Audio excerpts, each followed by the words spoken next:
Hello बच्चों। तो last time हमने पढ़ा था अबाउट इलेक्ट्रिक फील्ड लाइंस के बारे में। इलेक्ट्रिक फील्ड लाइंस की हमने प्रॉपर्टी देखी थी और हमने इलेक्ट्रिक फील्ड निकाला था different different types of shapes का, है ना, जैसे लॉन्ग वायर का और कॉइल का, वो सब। आज हम लोग उसके आगे कंटिन्यू करेंगे। आज हम लोग पढ़ेंगे अबाउट डाइपोल।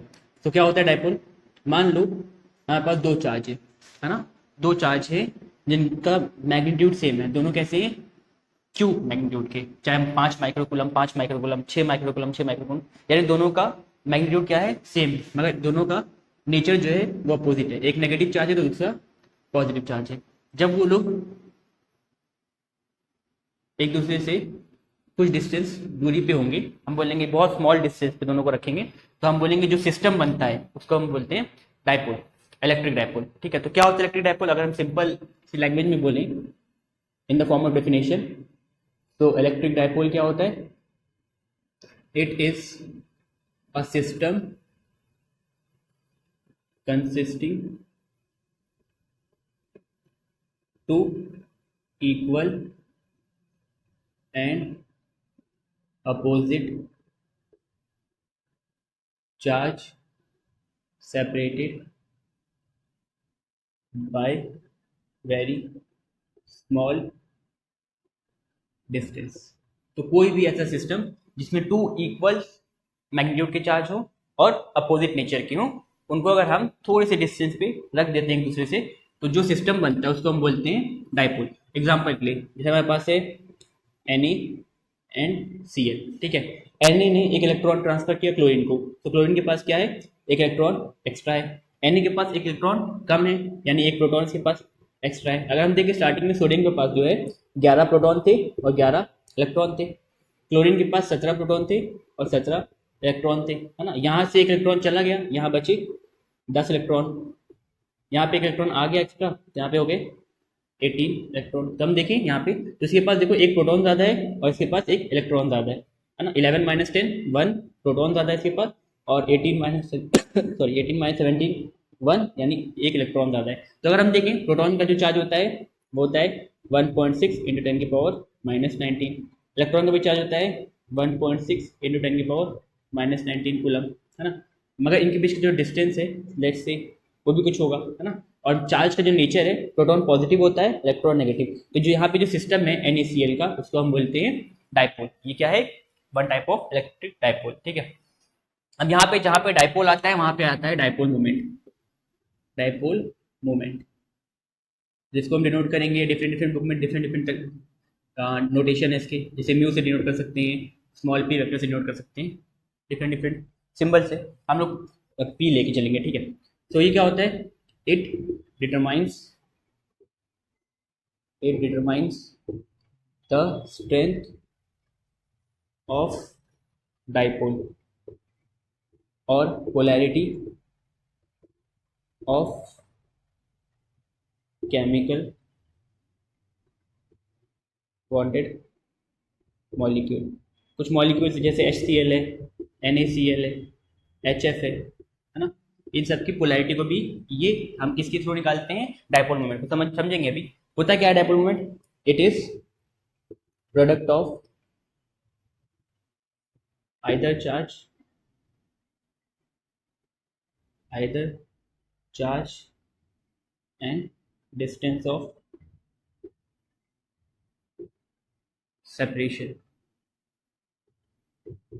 यानी ये जो होता है प्रोडक्ट होता है, यानी इनटू होता है किसका किसका किसका इनटू होता है? चार्ज, कोई एक चार्ज, मतलब आइदर चार्ज। अब देखो यहाँ पे दो चार्ज, जैसे जैसे यहाँ पे चार्ज है माइनस की और प्लस की, कोई भी एक चार्ज ले लो, दोनों में से क्यू इनटू इनके बीच का डिस्टेंस जो कि है 2a, तो इसको हम बोलेंगे डाइपोल मोमेंट। इसकी कैसी क्वांटिटी होती है ये? It is a vector quantity. कैसी क्वांटिटी होती है? वेक्टर क्वांटिटी, यानी इसमें डायरेक्शन मैटर करता है। और इसकी यूनिट क्या होती है? SI unit. इसकी SI यूनिट होगी, चार्ज की होती है कूलम, डिस्टेंस की होती है मीटर, तो SI यूनिट हो जाएगी कूलम पर मीटर। और अगर आप केमिस्ट्री में पढ़ते हो, केमिस्ट्री में इसको नापते हैं डे बाय से। केमिस्ट्री में अगर हमको जैसे NaCl का डाइपोल मोमेंट निकालना है तो हम यूज करेंगे डे बाय, बट फिजिक्स में हम यूज करते हैं कूलम मीटर। ठीक है, तो होता क्या है डाइपोल मोमेंट? ये है डाइपोल की, यानी जो भी इलेक्ट्रिक डाइपोल उसकी स्ट्रेंथ बताता है या तो उसकी पोलैरिटी बताता है। यानी देखो यहाँ Na है, यहाँ Cl है। ठीक है, अब यहाँ पे Na ने एक इलेक्ट्रॉन दे दिया अपना Cl को, ठीक है, यहाँ पे Na ने अपना इलेक्ट्रॉन Cl को दे दिया है, तो इसके ऊपर क्या आ जाएगा, पॉजिटिव चार्ज, इसके ऊपर क्या आ जाएगा, क्लोरीन के ऊपर नेगेटिव चार्ज, है ना। तो देखो ये क्या बन गया, डाइपोल। तो यहाँ पे जो पोलैरिटी होता है, यानी दोनों के अंदर एक पोल्स क्रिएट हो गए। अब वो पोलैरिटी कितनी ज्यादा होगी या कितनी कम होगी, ये कौन बताता है, डाइपोल मोमेंट। इवन जितने भी हम लोग के इलेक्ट्रिकल अप्लायंसेज होते हैं, इलेक्ट्रिकल जितने भी सिस्टम्स होते हैं जिसमें हम सॉकेट में लगा के जिनको यूज करते हैं, जैसे हेयर ड्रायर है, रेफ्रिजरेटर है, जितने भी हम लोग के पास इलेक्ट्रिकल अप्लायंसेज होते हैं, सब में कहीं ना कहीं डाइपोल लगा होता है उसके अंदर, यानी जो सिस्टम होता है उसमें डाइपोल इन्वॉल्व होता है, ठीक है। तो डाइपोल पढ़ना जरूरी है। अब यहाँ पे डाइपोल मोमेंट क्या करता है, डाइपोल मोमेंट स्ट्रेंथ बताता है किसी भी डाइपोल की, है ना, कि उसको जो सिस्टम है जिसमें चार्जेस हैं उनकी पोलैरिटी कितनी होगी, वो कितना ज़्यादा स्ट्रॉन्ग इलेक्ट्रिक फील्ड क्रिएट करेंगे, सब कौन बताता है, डाइपोल मोमेंट। अगर डाइपोल मोमेंट ज़्यादा होगा यानी उसकी सॉरी उसकी पोलैरिटी ज़्यादा होगी, उस डाइपोल की स्ट्रेंथ ज़्यादा होगी। डाइपोल मोमेंट कम होगा तो उसकी पोलैरिटी और उसकी स्ट्रेंथ कम होगी। जैसे एग्जाम्पल लेते हैं, जैसे हमारे पास CH बॉन्ड है, ठीक है, इसकी डाइपोल मोमेंट जो होता है वो होता है 0, इसका डाइपोल मोमेंट क्या होता है, 0 होता है। यानी कार्बन और हाइड्रोजन जो इलेक्ट्रॉन्स शेयर करते हैं वो कैसे शेयर करते हैं, बॉन्ड बनेगा, बॉन्ड कैसे बनता है, बाय शेयरिंग ऑफ इलेक्ट्रॉन। यहाँ पे इलेक्ट्रॉन शेयर करें, दोनों दोनों इलेक्ट्रॉन कैसे शेयर करते हैं, इक्वल, दोनों इलेक्ट्रॉन कैसे शेयर करते हैं, इक्वल, तो इनके बीच में डाइपोल मोमेंट कितना हो जाएगा, 0। अब जब इनका डाइपोल मोमेंट 0 हो गया तो इनकी पोलैरिटी कितनी हो जाएगी, इनकी पोलैरिटी हो जाएगी 0, यानी ये नॉन पोलर सब्सटेंस होते हैं, यानी इनके ऊपर प्लस और माइनस चार्ज नहीं होता, लाइक NaCl, जैसे NaCl में प्लस माइनस चार्ज था, यहाँ पे ये क्या है, पोलर कंपाउंड है। यहाँ पे इनको देखें तो इनके ऊपर कोई चार्ज नहीं है क्योंकि इनका डाइपोल मोमेंट कितना है, 0। तो ये सब में हेल्प करने, ये सब में हमको डाइपोल मोमेंट हेल्प करता है, ये सब निकालने में, इसको अंडरस्टैंड करने में हमको डाइपोल मोमेंट हेल्प करता है। तो यहाँ डेफिनेशन है, लिख लीजिए। अब इसके बाद जो बोर्ड एग्जाम होते हैं, बोर्ड एग्जाम में अक्सर क्वेश्चन आ जाता है कि draw electric field lines for dipole, dipole के लिए इलेक्ट्रिक फील्ड लाइन बना के दिखाइए, ठीक है। तो हमको पता है डाइपोल में क्या होता है, टू चार्जेस होती हैं जो जिनका मैग्नीट्यूड सेम होता है मगर डायरेक्शन अलग होती है, जिनके बीच में डिस्टेंस ऑफ सेपरेशन होता है बहुत छोटा सा, है ना। तो यहाँ पे अगर हमको इलेक्ट्रिक फील्ड लाइन बनाना है तो हमने भी इलेक्ट्रिक फील्ड लाइन वाले कॉन्सेप्ट में पढ़ा था कि इलेक्ट्रिक फील्ड लाइन्स कहाँ से स्टार्ट होती है, पॉजिटिव से, जाती कहाँ पे, नेगेटिव की तरफ। तो हम बनाएंगे ऐसा कुछ, पॉजिटिव से जा रही है नेगेटिव की तरफ। इलेक्ट्रिक फील्ड लाइन्स एक तो होगी नहीं, इलेक्ट्रिक फील्ड लाइन तो चार्ज के मैग्नीट्यूड पे डिपेंड करती है, तो अगर चार्ज का मैग्नीट्यूड बढ़ा है there will be denser electric field lines, है ना। तो इलेक्ट्रिक फील्ड लाइन्स कैसे जाएगी, पॉजिटिव से निकलती है नेगेटिव की तरफ जाती है। एंड देखो यहाँ से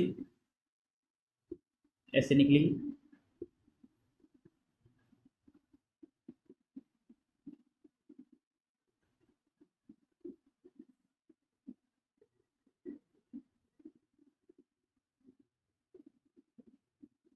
नेगेटिव की तरफ जाती है इलेक्ट्रिक फील्ड लाइन, ठीक है। देखो पॉजिटिव की तरफ से निकल रही है, नेगेटिव की तरफ जा रही है ना, इस तरह से।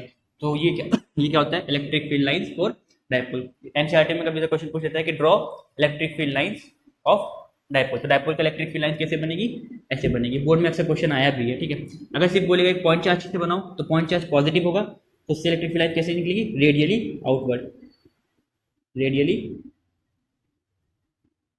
आउटवर्ड, यानी रेडियली मतलब रेडियस के डायरेक्शन में आउटवर्ड। तो देखो ऐसे, और अगर यहीं पे नेगेटिव चार्ज होगा तो रेडियली इनवर्ड। तो ये सब अक्सर पूछते हैं इलेक्ट्रिक फील्ड लाइंस जो है ड्रॉ करना, तो ड्रॉ करने के लिए बोलेगा तो ये बनाना है और उसको याद रखना है, ठीक है। इसे आता है आइडियल डाइपोल। आइडियल डाइपोल क्या होता है, यानी आइडियल वो चीज़ें होती है जो को जिसको हम चाहते हैं कि वो वैसी हो, यानी जैसे हमारा आइडियल जो होता है हम क्या चाहते हैं कि हम उसी तरह बने, है ना, उसके क्या बोलते हैं, उसके फैन होते हैं, हम उसको फॉलो करते हैं। तो इस तरह आइडियल डाइपोल क्या होता है, ऐसा डाइपोल जो कि हर चीज़ में अच्छा हो। हर चीज़ में अच्छा क्या हो, हमको पता है डाइपोल का जो चार्ज है वो सेम होना चाहिए, और हम चाहेंगे डाइपोल का चार्ज बड़ा हो ताकि वो इलेक्ट्रिक फील्ड ज़्यादा बनाए। हम चाहेंगे उसके बीच का डिस्टेंस बहुत कम हो, है ना। तो यही होता है आइडियल डाइपोल। आइडियल डाइपोल क्या होगा, जो हम चाहते हैं डाइपोल वैसा हो। कैसा चाहते हैं हम चाहते हैं the dipole have, this type of dipole have large magnitude of charge separated by very small distance। यानी हम चाहते हैं कि जो हमारा आइडियल डाइपोल है, यानी डाइपोल ऐसा हो कि इसका चार्ज का मैग्नीट्यूड है, यानी जो चार्ज है उसका 6 माइक्रोकूलम 7 माइक्रोकूलम, ये ज़्यादा बड़ा हो, और इसके पीछे जो डिस्टेंस है यहाँ पे हम 2a ले रहे हैं वो क्या हो, बहुत छोटा हो, तो जो डायपोल बनेगा, जो सिस्टम बनेगा, उसको हम क्या बोलेंगे, आइडियल डायपोल। ठीक है, तो अब हम निकालेंगे डायपोल कितना इलेक्ट्रिक फील्ड बनाता है अपने एक्सिस पे। ठीक है, तो नोट कर लेना चाहे तो अब हम निकालेंगे electric field intensity due to a dipole on its पहला एक्सियल एक्सिस। ठीक है, तो डायपोल कितना इलेक्ट्रिक फील्ड बनाता है अपने एक्सियल एक्सिस। मतलब डायपोल ये है प्लस क्यू माइनस क्यू, इसके बीच का डिस्टेंस 2a। ठीक है, और डिस्टेंस हम हमेशा कहाँ से मेजर करते हैं, सेंटर से। डायपोल के लिए हम डिस्टेंस कहाँ से मेजर करते हैं, सेंटर से। ये मान लो सेंटर ये है, तो 2a बढ़ जाएगा a में, है ना। तो ये डायपोल है। ठीक है, अब इसकी एक्सियल एक्सिस देखो, दो एक्सिस होती है, डायपोल ये है, इसकी अगर हम बीच से काटें इसको हम बोलेंगे इक्वेटोरियल एक्सिस। इसकी अगर हम लाइन ऑफ एक्शन पे, जहाँ पे चार्ज है, जहाँ पे चार्ज एक्ट कर रहे हैं, वहाँ पे अगर हम निकालेंगे इसको हम बोलेंगे एक्सियल। तो ये होती है एक्सियल एक्सिस और ये होती है इक्वेटोरियल एक्सिस। ठीक है, जब बोले इक्वेटोरियल एक्सिस पे निकालना तो हमको इस पॉइंट पे निकालना रहेगा, या तो इस पॉइंट पे निकालना रहेगा इलेक्ट्रिक फील्ड। जब हमको बोलेगा एक्सियल एक्सिस पे निकालना है तो या तो इस पॉइंट पे निकाल दो या तो इस पॉइंट पे निकाल दो। जैसे कि पहला है एक्सियल एक्सिस। एक्सियल एक्सिस कहाँ होती है, इसकी यहाँ पे। लेट्स से हमको सेंटर से x डिस्टेंस पे डायपोल मोमेंट निकालना है, जो कि है पॉइंट P पे। ठीक है, सॉरी, इलेक्ट्रिक फील्ड निकालना है ना। अब इलेक्ट्रिक फील्ड हमने पढ़ा था कि इलेक्ट्रिक फील्ड जो बनती है उसको कौन बनाता है, चार्ज ही क्या है, फिजिकल प्रॉपर्टी है मैटर की, जिसकी वजह से वो इलेक्ट्रिक फील्ड बनाते हैं। तो देखो इलेक्ट्रिक फील्ड यहाँ पे दो चार्जेस है, एक प्लस क्यू एक minus Q. Plus Q A point पे है, माइनस क्यू बी पॉइंट पे है। ठीक है, तो जो ए पॉइंट पे चार्ज है वो अपनी खुद की कोई इलेक्ट्रिक फील्ड बनाएगा, जो बी पॉइंट पे चार्ज है वो अपनी खुद की कोई इलेक्ट्रिक फील्ड बनाएगा। दोनों का मैग्नीट्यूड सेम होता है ना। तो यहाँ पे दो चार्जेस है तो दो इलेक्ट्रिक फील्ड बनेगी। पहले हमको दोनों को इलेक्ट्रिक फील्ड निकालनी है, देन बाद में उसको ऐड कर देना है। ठीक है, देखो यहाँ पे क्या होगा, electric field due two plus Q charge at point P. तो पॉइंट पी पे जो इलेक्ट्रिक फील्ड बनेगी चार्ज क्यू की वजह से। अब चार्ज क्यू क्या है, एक पॉइंट चार्ज है। पॉइंट चार्ज कितना इलेक्ट्रिक फील्ड बनाता है, E is equal to K Q by R square. हमने पढ़ा था E is equal to K Q by R square. ठीक है, के तो कांस्टेंट है, क्यू भी यहाँ पे क्या है, क्यू ही है ना। बस क्या फर्क है, डिस्टेंस का। यहाँ से डिस्टेंस कितना है, देखो ए पॉइंट पे है हमारा चार्ज, हमको इलेक्ट्रिक फील्ड निकालना है पॉइंट पी पे, तो इसके बीच में कितना डिस्टेंस हो जाएगा, देखो यहाँ से यहाँ तक एक्स है और यहाँ से यहाँ तक, देखो यहाँ से यहाँ तक तो ए है, ये डिस्टेंस ए है, और यहाँ से यहाँ तक डिस्टेंस एक्स है। तो कितना डिस्टेंस होगा टोटल, एक्स प्लस ए। कितना डिस्टेंस हो जाएगा, एक्स प्लस ए का होल स्क्वायर। ठीक है, अब इलेक्ट्रिक फील्ड दूसरा चार्ज बनाएगा, ये भी चार्ज बनाएगा इलेक्ट्रिक फील्ड। इसने बनाया इलेक्ट्रिक फील्ड, निकाल लिया हमने, इसने बनाया, इसको भी निकालना है। तो वो कितना हो जाएगा, electric field due to minus Q charge at point P. ठीक है, कितना हो जाएगा, electric field equal to K Q by R square. यहाँ पे देखो चार्ज है नेगेटिव, तो अगर हम देखें इलेक्ट्रिक फील्ड, ये प्लस क्यू चार्ज है ना, ये क्या करेगा, मान लो ये पॉइंट चार्ज यहाँ पे इलेक्ट्रिक फील्ड बनाएगा, इसकी डायरेक्शन ये रहेगी, नेगेटिव चार्ज की इलेक्ट्रिक फील्ड ये रहेगी। तो दोनों की डायरेक्शन अपोजिट है ना, तो इसलिए साइन दोनों का अलग अलग होगा। देखो ये माइनस क्यू चार्ज है, लेट्स से इलेक्ट्रिक फील्ड कहाँ से चलती है, पॉजिटिव से नेगेटिव, तो ये पॉजिटिव से नेगेटिव चलेगी। तो ये जो इलेक्ट्रिक फील्ड बनाएगा वो कहाँ से आएगी, इस डायरेक्शन में आएगी, इस डायरेक्शन में आएगी। अब जो ये इलेक्ट्रिक फील्ड बनाएगा इसी कहाँ जाएगी, पॉजिटिव से। इलेक्ट्रिक फील्ड कहाँ चलती है, पॉजिटिव से नेगेटिव, तो इसकी इलेक्ट्रिक फील्ड उस तरफ जाएगी, इसकी डायरेक्शन ये होगी। अब दोनों की डायरेक्शन अलग है, और हमको पता है इलेक्ट्रिक फील्ड क्या है, एक वेक्टर क्वांटिटी है, इसमें डायरेक्शन मैटर करता है, इसलिए हमको यहाँ पे साइन चेंज करना पड़ेगा। अगर लेट्स से हमने उस डायरेक्शन को पॉजिटिव माना है तो ये डायरेक्शन क्या हो जाएगी हमारे लिए, नेगेटिव। यहाँ पे क्या आ जाएगा, माइनस के क्यूब बाय आर। डिस्टेंस कितना हो जाएगा, देखो माइनस क्यू से लेके पी तक का डिस्टेंस क्या है, माइनस क्यू से पी तक का डिस्टेंस क्या, देखो यहाँ से यहाँ तक का डिस्टेंस एक्स है, यहाँ से यहाँ तक का डिस्टेंस ए है। तो अगर x में से हम a माइनस कर दें, x में से a माइनस कर दें तो हमारा इतना डिस्टेंस बच जाएगा। तो यहाँ से यहाँ तक का डिस्टेंस कितना हो जाएगा, x में से हमको कितना पीछे जाना है, a, x में से a पीछे आ जाएंगे तो हमारा डिस्टेंस बन जाएगा x माइनस a का स्क्वायर। ठीक है, तो यहाँ पे हमारा आ गया इलेक्ट्रिक फील्ड दोनों डायपोल की वजह से। सपोज इलेक्ट्रिक फील्ड 1 है, ये 2 है। ठीक है, अब हमको नेट इलेक्ट्रिक फील्ड निकालना है। नेट इलेक्ट्रिक फील्ड देखो दोनों का डायरेक्शन अपोजिट है ना, तो हम कहेंगे सीधे प्लस कर देंगे, इलेक्ट्रिक फील्ड प्लस कर देंगे, क्योंकि यहाँ पे देखो कोई एंगल वाला कॉन्सेप्ट है नहीं, दोनों क्या है, दोनों का लाइन ऑफ एक्शन सेम है। जब दोनों का लाइन ऑफ एक्शन सेम होता है, कोई एंगल नहीं है उसके बीच में, यानी 180 डिग्री है, तो हम सिंपली क्या कर देंगे, दोनों को प्लस कर देंगे। हम क्या करेंगे, अगर मान लो एक इलेक्ट्रिक फील्ड यहाँ होती, एक इलेक्ट्रिक फील्ड यहाँ होती, दूसरी इलेक्ट्रिक फील्ड यहाँ होती, है ना, तो हम दोनों का क्या निकालते, रिजल्टेंट निकालते, क्योंकि ये कैसी क्वांटिटी है, वेक्टर क्वांटिटी है ना। मगर यहाँ पे ऐसा कुछ है ही नहीं सी, यहाँ पे एक इलेक्ट्रिक फील्ड यहाँ है, दूसरी इलेक्ट्रिक फील्ड यहाँ है। देखो एक इलेक्ट्रिक फील्ड डायरेक्शन ये है, इलेक्ट्रिक फील्ड डायरेक्शन ये, दोनों का लाइन ऑफ एक्शन क्या है, सेम है। सिंपली हम क्या कर सकते हैं, प्लस कर सकते हैं। तो निकालेंगे net electric field due to dipole. और डाइपोल में दो चार्ज है, दोनों चार्ज का इलेक्ट्रिक फील्ड ये है, तो नेट कितना हो जाएगा, इलेक्ट्रिक फील्ड ये हो जाएगा E1 प्लस E2। E1 कितना है, KQ by x plus A का होल स्क्वायर, और ये कितना है, KQ बाय, देखो प्लस किया और ये क्या है, माइनस है, तो प्लस माइनस माइनस, तो हम सिंपली यहाँ लिख देते हैं minus KQ by X minus A का होल स्क्वायर। जिसमें देखो KQ कॉमन है, बाहर ले लिया हमने, क्या बचेगा यहाँ पे, 1/x प्लस ए का whole square minus 1/x minus A का होल स्क्वायर। ठीक है, अब इसके बाद तो सीधे मैथमेटिकल तो कैलकुलेशन बची है, बाकी तो कुछ बचा नहीं, तो मिटा देते हैं। तो देखो यहाँ पे, देखो यहाँ से KQ बाहर है, KQ बाहर है, ये हो जाएगा, ये इधर डिवाइड में हो जाएगा तो मल्टीप्लाई में हो जाएगा, cross multiplication x minus A का होल स्क्वायर। इसको यहाँ पे मल्टीप्लाई किया, देन माइनस का साइन, इसको यहाँ मल्टीप्लाई किया, x प्लस ए का होल स्क्वायर, और नीचे डिवाइड में दोनों को इंटू कर दिया, दोनों को इंटू कर दिया, x प्लस ए का whole square into X minus A का होल स्क्वायर। अब KQ कॉमन था ही, इसको खोल देंगे, a माइनस बी का होल स्क्वायर आता है A square minus 2ab plus B का स्क्वायर, देन माइनस बी क्या हो जाएगा, a प्लस बी का square, A square plus 2ab plus B square. ठीक है, और नीचे क्या हो जाएगा, देखो हमको पता है, फॉर एग्जाम्पल थोड़ी देर के लिए हम स्क्वायर हटा दें, थोड़ी देर के लिए हम स्क्वायर हटा दें, तो ये क्या है, x plus A X minus A, यानी a plus B A minus B. तो ये क्या होता है, a plus B A minus B जो होता है, ये होता है A square minus B square. ठीक है, तो यहाँ पे a plus B A minus B क्या हो जाएगा, a यहाँ पे x है, X square minus A square, और यहाँ पे पहले से स्क्वायर था तो इसका होल स्क्वायर। ठीक है, ये फॉर्मूला है। अब इसके बाद देखो KQ कॉमन है, यहाँ ये माइनस साइन अगर हम खोल दें, X square minus 2ax plus A square, देखो minus plus minus minus plus minus and minus plus minus divided bye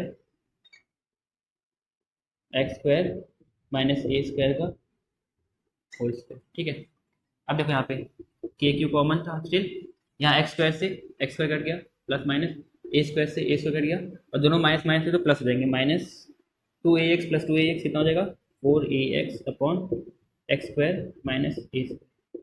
ठीक है, अब यहाँ पे देखो चार्ज इंटू डिस्टेंस, हमको पता है क्या होता है, डाइपोल मोमेंट, अभी थोड़े पहले निकाला था। यहाँ हम चाहें तो लिख सकते हैं, देखो इसमें से 4 क्या होता है, 2 × 2 4 होता है, 2 × 2 तो हम लिख सकते हैं 2 × 2 और नेगेटिव साइन को बाहर लेते हैं, तो जाएगा 2 × 2, 2a डिस्टेंस है डाइपोल की, और q क्या है, चार्ज, कितना हो जाएगा माइनस k, q × 2a क्या हो जाएगा, q × 2a। देखो 2a डिस्टेंस है ना डाइपोल का, और q क्या है, चार्ज है। हमको पता है डाइपोल मोमेंट क्या होता है, डाइपोल मोमेंट जो होता है 2a × q, क्या लिख सकते हैं, 2a × q को डाइपोल मोमेंट यानी p, तो 2a और q हो गया, 2 बचा है, 2 को भी लिख देते हैं, यहाँ पे x बचा है, x लिख दिया upon X square minus A square का होल स्क्वायर। ठीक है, तो ये बन जाएगा हमारा net electric field minus 2kpx upon X square minus A square का होल स्क्वायर। ठीक है, अब इसमें डिफरेंट केसेस बनते हैं।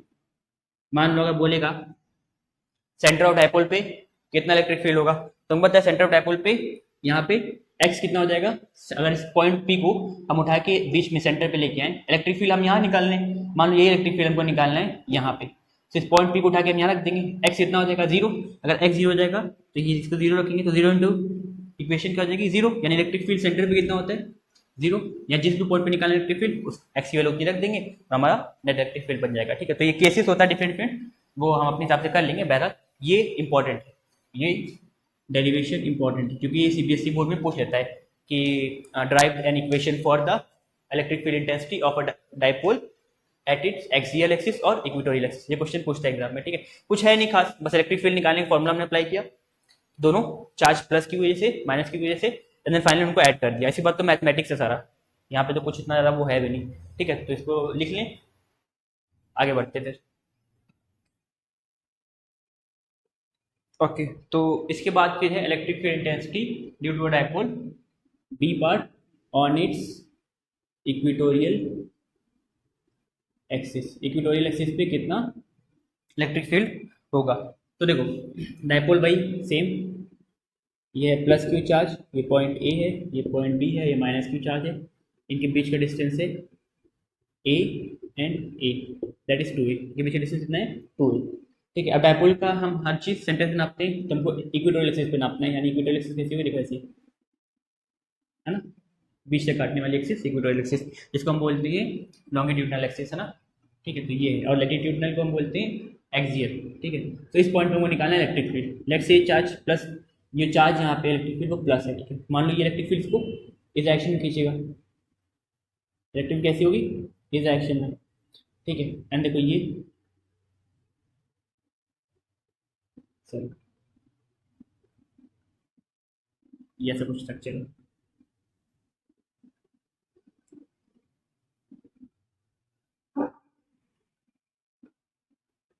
तो ये है हमारा डाइपोल, ठीक है। ये एक डाइपोल है। अब देखो कहाँ से कहाँ चलती है इलेक्ट्रिक फील्ड? पॉजिटिव से नेगेटिव, है ना। तो यहाँ पे पॉजिटिव है, यानी इलेक्ट्रिक फील्ड सिलेक्ट से उस डायरेक्शन में जा रही होगी, ठीक है। इलेक्ट्रिक फील्ड उस डायरेक्शन में जा रही होगी। यहाँ पॉजिटिव से नेगेटिव है, यानी इलेक्ट्रिक फील्ड इस डायरेक्शन में आ रही होगी, ठीक है। अब इनके देखो, इनके बीच का एंगल लेट्स से थीटा है, इनके बीच का एंगल कितना है? थीटा है। ये एंगल कितना है? फाइव। लेट्स से एंगल कितना है? फाइव। इसको भी चाहो तो तोड़ सकते हो ऐसे लाइन बना के फाइव के फॉर्म में। देखो अगर इसको हमने स्ट्रेट लाइन बना दिया, जो इसके पैरेलल लाइन है, तो ये एंगल थीटा और ये एंगल थीटा बराबर हो जाएंगे। एंड क्योंकि देखो ये लाइन पैरेलल हमने बनाई है इसकी, तो देखो ये क्या है? अल्टरनेटिव एंगल, तो ये एंगल भी अगर मान लो थीटा है, तो ये भी कितना हो जाएगा? थीटा, ठीक है। तो ऐसा कुछ सिस्टम है डायपोल का। हमको निकालना है इक्वेटोरियल एक्सिस पॉइंट पी पे, जो कि है एक्स डिस्टेंस दूर सेंटर ऑफ डायपोल, है ना। तो यहाँ पे कितनी इलेक्ट्रिक फील्ड होगी? ठीक है, यहाँ कितनी इलेक्ट्रिक फील्ड होगी हमें पता है। इलेक्ट्रिक फील्ड पहले किसी चीज निकालना है, यहाँ पे दो चार्जेस हैं, तो दोनों इलेक्ट्रिक फील्ड बनाएंगे। पहले प्लस क्यू चार्ज कितना इलेक्ट्रिक फील्ड बनाएगा? Electric field intensity due two plus Q charge, positive charge की कितनी इलेक्ट्रिक फील्ड इंटेंसिटी होगी? तो होती है ई is equals to K Q by R square. यहाँ के क्यू सेम है ना, चार्ज पॉजिटिव, क्यू पॉजिटिव, और इसके पीछे डिस्टेंस कितना हो जाएगा? देखो ये है हमारा चार्ज, यहाँ निकाला इलेक्ट्रिक फील्ड, इसके पीछे डिस्टेंस कितना होगा? ये है ए, ये है एक्स, और ये राइट एंगल ट्रायंगल है, तो कितना होता है?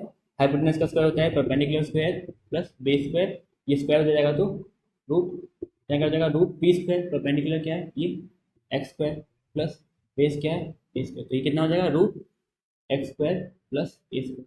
ये भी कितना हो जाएगा? Root X square plus A square, क्योंकि यहाँ पे भी सेम डायमेंशन है। तो यहाँ पे कितना हो जाएगा?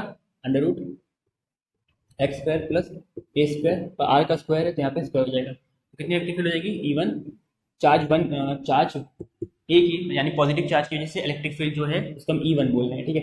कितनी रहेगी? के क्यू रूट और उसका एक दूसरे को काट देंगे, बचेगा X square plus A square. हाँ, अब electric field intensity due to minus Q charge, minus Q charge की वजह से कितनी होगी? ई2 हो जाएगी माइनस के क्यू, क्योंकि यहाँ पे चार्ज नेगेटिव है, हाँ, तो माइनस के Q x square plus A square का होल स्क्वायर, वही होगा ना, के क्यू बाय आर स्क्वायर, के क्यू बाय आर, यहाँ पे डिस्टेंस भी इन दोनों चार्ज के बीच में distance X square by square है, स्क्वायर रूट इनको काट देगा, कितना बचेगा? K Q minus by X square plus A square, ठीक है। वैसे यहाँ पे प्लस माइनस होगा इतना फर्क नहीं है, क्योंकि यहाँ पे क्या है, देखो यहाँ पे एंगल बन रहा है। अगर हम देखें यहाँ पे इस पॉइंट पी पे, पी पॉइंट देखो एक इलेक्ट्रिक फील्ड ऐसे निकल रही है, एक इलेक्ट्रिक फील्ड ऐसे जा रही है, ये हमारा सेंटर है। अब देखो दोनों इलेक्ट्रिक फील्ड का मैग्नीट्यूड क्या है? सेम है, दोनों इलेक्ट्रिक फील्ड का मैग्नीट्यूड सेम है, ठीक है। तो ये एंगल थीटा है, तो रिजल्टेंट कहाँ से जाएगा? यहाँ से जाएगा इनका। अब देखो अगर सिर्फ कंपोनेंट में तोड़ें, कंपोनेंट में तोड़े इसको, तो ई का एंगल की तरफ वाला कंपोनेंट cos थीटा, तो जाएगा ई cos थीटा, ये इलेक्ट्रिक फील्ड का ये वाला कंपोनेंट ई कॉस थीटा, इधर वाला कंपोनेंट ई साइन थीटा, इधर वाला कंपोनेंट ई साइन थीटा। तो ये दोनों कैंसिल हो जाएंगे। यहाँ कितना हो जाएगा देखो, ई और दो दो कंपोनेंट ना, एक इसका कितना हो जाएगा, 2e कॉस थीटा। अब क्वेश्चन दिमाग में आ सकता है कि लास्ट टाइम हमने लाइन चार्ज वाले में किया था तो उसमें हमने देखो साइन थीटा कैंसिल किया था, मगर यहाँ पे हमने सिर्फ एक ही लिया था, ई कॉस थीटा। वहाँ पे तो हमने 2e कॉस थीटा नहीं लिया था। तो ऐसा इसलिए क्योंकि वहाँ पे लाइन चार्ज में जो हम निकाल रहे थे पॉइंट पी पे, इस एलिमेंट की वजह से, इस एलिमेंट की वजह से इलेक्ट्रिक फील्ड है ना, वहाँ पे हमने सिर्फ और सिर्फ एक इलेक्ट्रिक फील्ड कंसिडर किया था, ई कॉस थीटा। ऐसा क्यों? क्योंकि यहाँ पे एलिमेंट जो डीएल है इसी को तो हम इंटीग्रेट करेंगे। तो जब इसको हम इंटीग्रेट करेंगे तो ये पूरे के पूरे कंडक्टर के लिए आ जाएगा। तो यहाँ पे ऐसा हमने दो एलिमेंट थोड़ा माना है, ऐसे दो एलिमेंट थोड़े दस टाइम हम तो बताए थे कि ये एलिमेंट यहाँ जा है, ये एलिमेंट यहाँ है, ये एलिमेंट यहाँ है, ये एलिमेंट यहाँ, मतलब जब जैसे जैसे हम एंगल चेंज कर रहे थे एलिमेंट की पोजीशन चेंज हुई थी, तो एलिमेंट की पोजीशन यहाँ दोनों जगह थी, सही है। तो वहाँ पे जो साइन कंपोनेंट है वो कट जाता है, मगर कॉस कंपोनेंट क्या है, ऐड होते रहता है। इसलिए वहाँ पे हमने इंटीग्रेशन किया था कहाँ से कहाँ तक, माइनस बीटा से प्लस अल्फा तक, यानी जितना एंगल था वहाँ तक इंटीग्रेट किया था।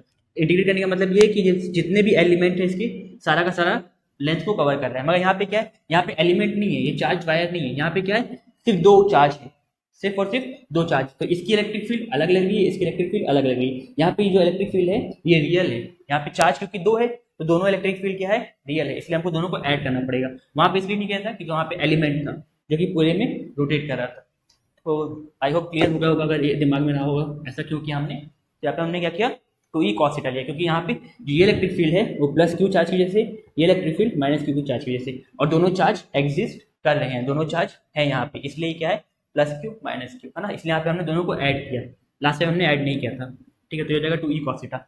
यहाँ तक हम नेट इलेक्ट्रिक फील्ड की बात करें, नेट इलेक्ट्रिक फील्ड देखो, नेट इलेक्ट्रिक फील्ड क्यों, पॉइंट क्यू की वजह से हमने इलेक्ट्रिक फील्ड निकाल ली, पॉइंट माइनस क्यू की वजह से इलेक्ट्रिक फील्ड निकाल ली। अब हमको सिस्टम का चाहिए ना पूरे, हमको तो इलेक्ट्रिक फील्ड किसका निकालना है, डायपोल का, हमको इन दोनों का तो निकालना नहीं, हमको पूरे डायपोल का चाहिए। तो हम इन दोनों को क्या कर देंगे, ऐड कर देंगे इलेक्ट्रिक फील्ड, और यही दोनों क्या कर रहे हैं, डायपोल के पार्ट है, डायपोल में सिर्फ दो ही चार्ज है, प्लस क्यू माइनस क्यू। तो जो इन दोनों का सम होगा वही क्या होगा, net electric field by dipole. तो ई कितना हो जाएगा, E1 प्लस E2 है ना। मगर यहाँ पे क्या है, यहाँ पे प्लस नहीं कर सकते क्योंकि इनका जो डायरेक्शन है उसके बीच में एंगल है, डायरेक्शन का हमको रिजल्टेंट निकालना पड़ेगा क्योंकि वेक्टर क्वांटिटी इलेक्ट्रिक फील्ड। यहाँ पे हम क्या करेंगे, यहाँ पे हम यूज करेंगे रिजल्टेंट वेक्टर। रिजल्टेंट वेक्टर कितना हो जाएगा, 2e cos थीटा है ना। एक इलेक्ट्रिक फील्ड यहाँ लग रही थी, एक इलेक्ट्रिक फील्ड यहाँ लग रही थी, अब दोनों का रिजल्टेंट हमने निकाल के बीच में मिला दिया, ठीक है।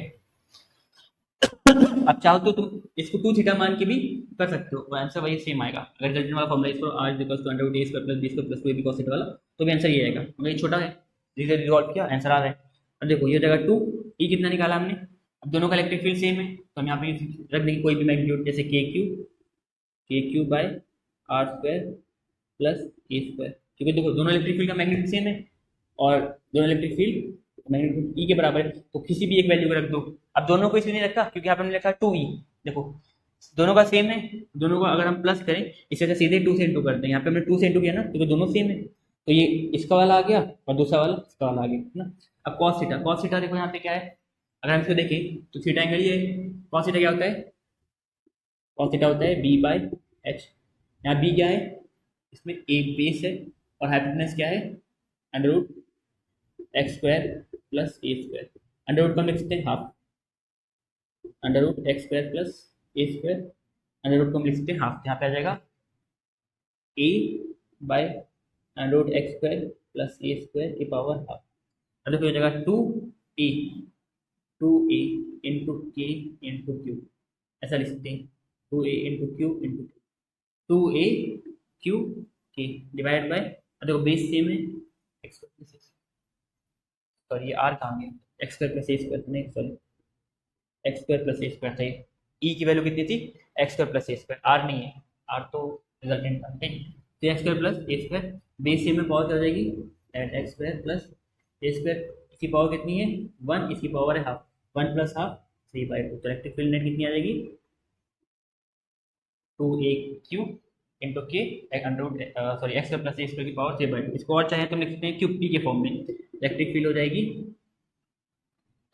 हो जाएगी देखो 2a इंटू क्यू होता है p, और यहाँ पे बचा k divide by pk/x² + a² की पावर ठीक है, ये आ गया भाई नेट इलेक्ट्रिक फील्ड।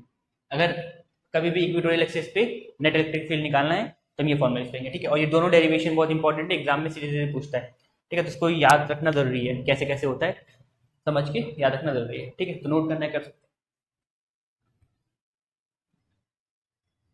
हैं। अब हम लोग पढ़ेंगे क्या हो अगर हम एक डाइपोल, फॉर एग्जाम्पल ये डाइपोल है जिसमें प्लस क्यू चार्ज है, ये माइनस क्यू चार्ज है, इसके बीच का डिस्टेंस है 2a, है ना।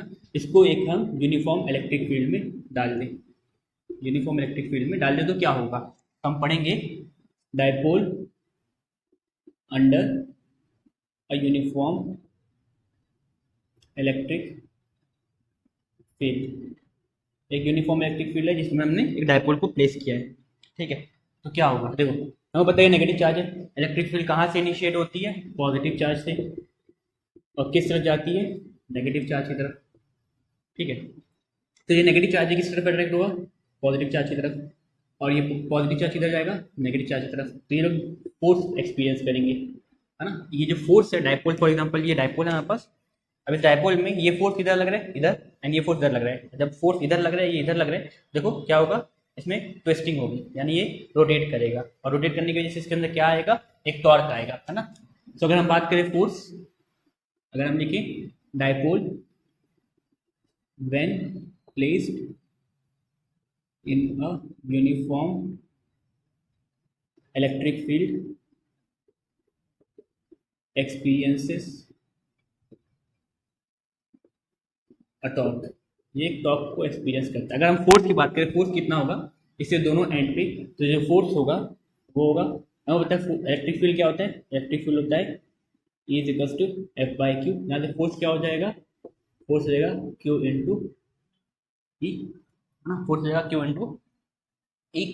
और जो फोर्स यहाँ लगेगा सेम फोर्स वहाँ लगेगा, क्यों, क्योंकि इलेक्ट्रिक फील्ड सेम, है ना, और डायपोल का चार्जेस सेम, तो इलेक्ट्रिक फील्ड क्या होगा, फोर्सेस क्या होगा, सेम। जब फोर्सेस सेम है, डायरेक्शन उनके लगे, तो नेट फोर्स कितनी हो जाएगी, नेट फोर्स हो जाएगी, ये मान लो ये फोर्स है F1, ये फोर्स है F2, F1 प्लस F2, दोनों फोर्सेस सेम मैग्नीट्यूड की है ना, मगर डायरेक्शन दोनों का अलग है। तो ये F पॉजिटिव, मान लो ये डायरेक्शन को हमने माना पॉजिटिव, जो पॉजिटिव की तरफ जा रही है उसे मानना पॉजिटिव, और जो नेगेटिव की तरफ जा रही है उस डायरेक्शन को मानना negative, plus minus minus zero.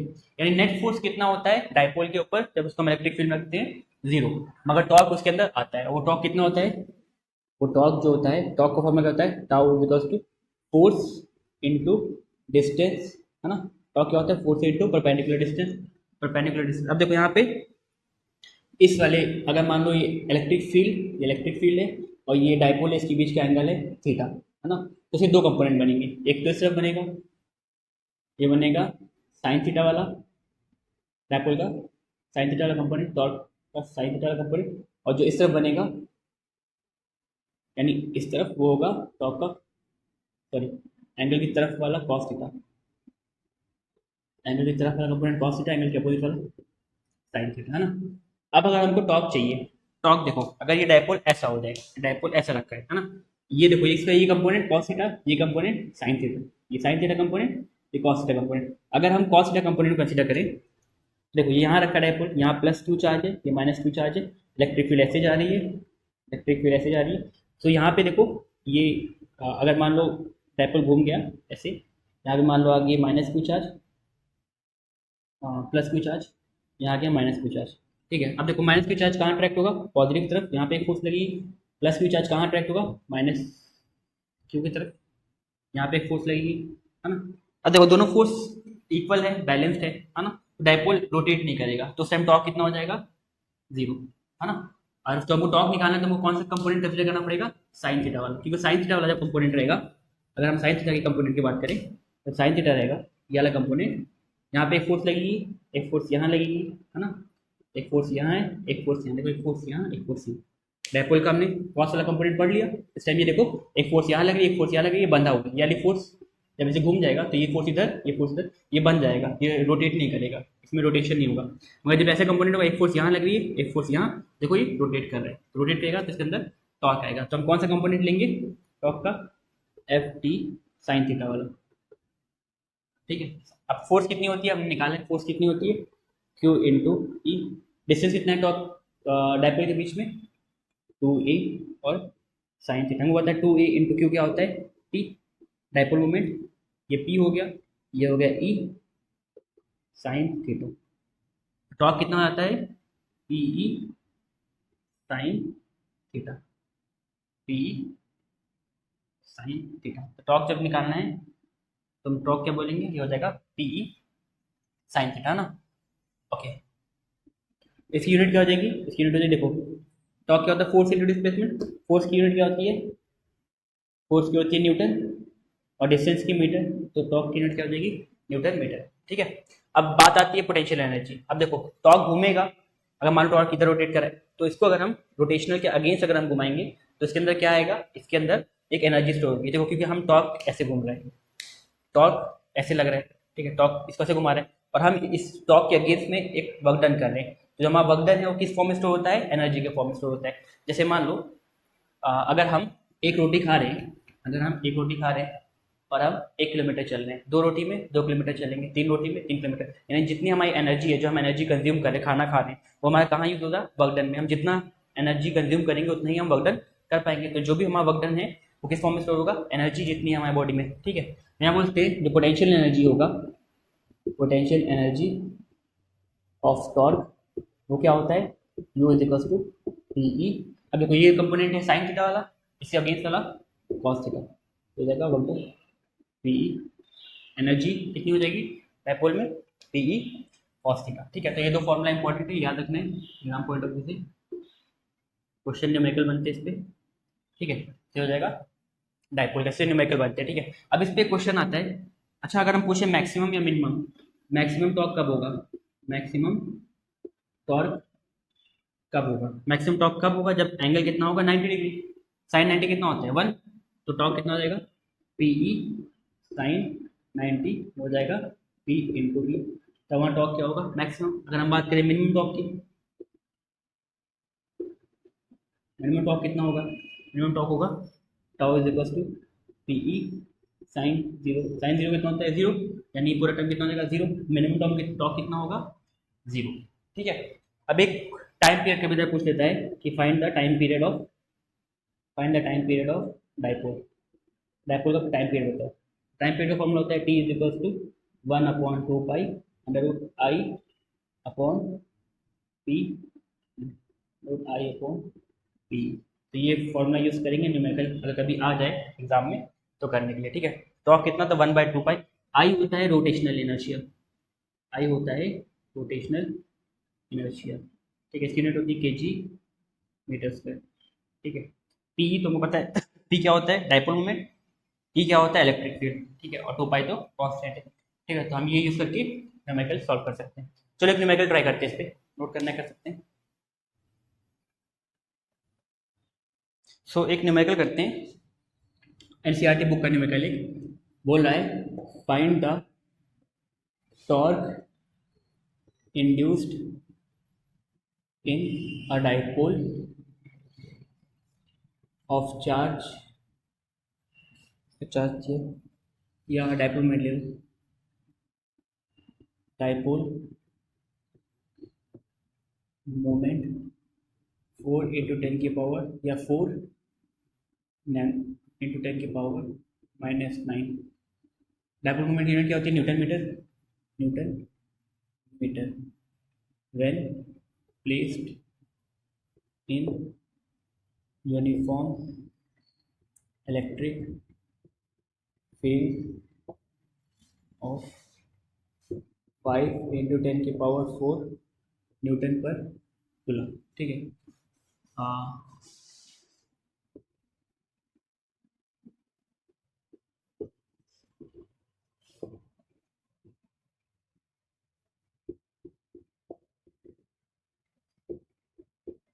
तो ये क्वेश्चन है, हमको टॉर्क निकालना है डायपोल का, जिसका डायपोल मोमेंट कितना है 4 × 10 की पावर -9 न्यूटन मीटर, जो जिसको हमने प्लेस किया है एक यूनिफॉर्म इलेक्ट्रिक फील्ड में।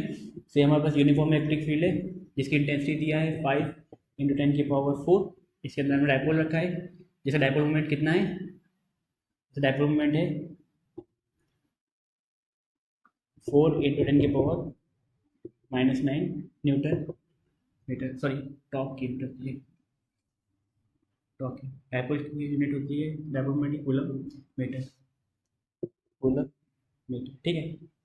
तो ये हमको दिया है और बोल रहा है कि जो इलेक्ट्रिक फील्ड है वो कितना एंगल बना रही है, 30 डिग्री विथ डायपोल। डायपोल का कितना एंगल बना रही है, 30 डिग्री। तो टॉर्क कितना होगा, टॉर्क का फॉर्मूला होता है tau is equals to P E sine theta. P कितना दिया है, 4 इंटू 10 की पावर -9।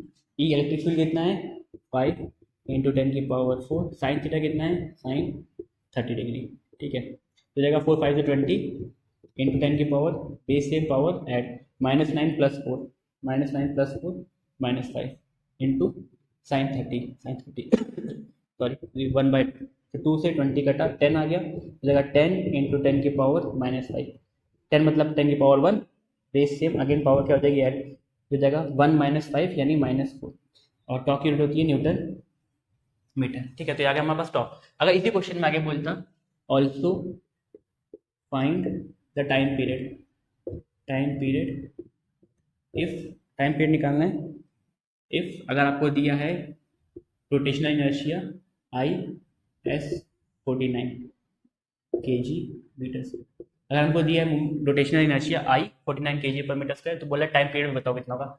टाइम पीरियड फॉर्मूला होता है 1/2 पाई √I/TE। अभी देखो PE क्या है, टॉर्क, हाँ, तो हमने इसकी वैल्यू निकाली है, ठीक, कितनी आ जाएगी 1/2 पाई टाइम पीरियड I कितना दिया 49, ठीक है 49। और इसके बाद फिर P कितना दिया है 4 इंटू 10 की पावर 4 इंटू 10 की पावर -9 इंटू 5 इंटू 10 की पावर 4, ठीक है। तो कितना आ जाएगा ये 1/2 पाई यानी 2 इंटू 22/7 है, 7 ऊपर जाके मल्टीप्लाई हो जाएगा, इंटू 49 क्या होता है 49/4, 4 5 से 20 निकालने में 20 इंटू 10 की पावर -5, 20 इंटू 10 की पावर -5 में लिखते हैं 2 इंटू 10 की पावर -5। कैलकुलेशन थोड़ा इजी करने के लिए इसको हम थोड़ा सा वैल्यू चेंज करते हैं ताकि हमारी कैलकुलेशन इजी हो जाए। सी वैल्यू एक्स से हमने लिया 49 98, लेक्स हमने इसकी वैल्यू ली 98 ताकि कैलकुलेशन थोड़ी इजी हो जाए, वरना करने को कर सकते हैं इससे भी। तो जाएगा 98 डिवाइड बाई 2 इंटू 10 की पावर -5, 20 इंटू 10 की पावर -5, 20 इंटू 10 की पावर, देखो निकालना पी ई कितना आया था, पी ई कितना है 20 इंटू 10 की पावर -5। इसलिए देखो 20 को हम लिखते हैं, इसको हम यहाँ पे कैलकुलेशन करते हैं, तो जाएगा 7 इंटू 2 इंटू 22 44 √98 बाई, यहाँ से एक जीरो ले लिया तो जाएगा 10 की पावर -4, 2 इंटू 10 की पावर -4, ये कट जाएगा, तो जाएगा 49। 49 का रूट क्या होता है 7, 7 इंटू 7 बाई 10 की पावर -4 बाहर आएगा 10 की पावर -2, है ना। तो जाएगा और 44 भी तो जाएगा 49 डिवाइड बाई 44 इंटू 10 की पावर -2, समझते हैं 49/44 कर लो, 49/44 1 ज़ा 44 माइनस किया 5 पॉइंट डाला 0, 44 1 ज़ा 44, तो जाएगा 1.1 इंटू 10 की पावर -2 के ऊपर जाएगा तो +2, तो जाएगा 110, क्या निकला टाइम पीरियड, यानी टाइम पीरियड यूनिट होती है सेकेंड। तो ऐसे टाइप के क्वेश्चन बनते हैं, ठीक है। तो यही मेथड हम फॉलो करके निकाल सकते हैं आंसर, ठीक है। ये एनसीईआरटी क्वेश्चन था यहाँ तक, जो नीचे या ऐड किया थोड़ा सा टाइम पीरियड का थोड़ा सा कॉन्सेप्ट बता दिया ताकि अगर क्वेश्चन आएगा तो कैसे सॉल्व करना है, ठीक है, नोट कर सकते हैं इसको। तो अब इसके बाद आता है इलेक्ट्रिक फ्लक्स, इसके बाद हम लोग पढ़ेंगे इलेक्ट्रिक फ्लक्स, जिसको हम डिनोट करते हैं फाई से। तो जैसे कि अगर मान लो यहाँ पे कोई चार्ज है प्लस, ठीक है, और यहाँ पे कोई चार्ज है नेगेटिव, ठीक है, यहाँ से इलेक्ट्रिक फील्ड लाइंस निकलेगी, यहाँ से इलेक्ट्रिक फील्ड लाइंस निकलेगी ऐसे, और यहाँ पे इलेक्ट्रिक फील्ड लाइंस जाएगी,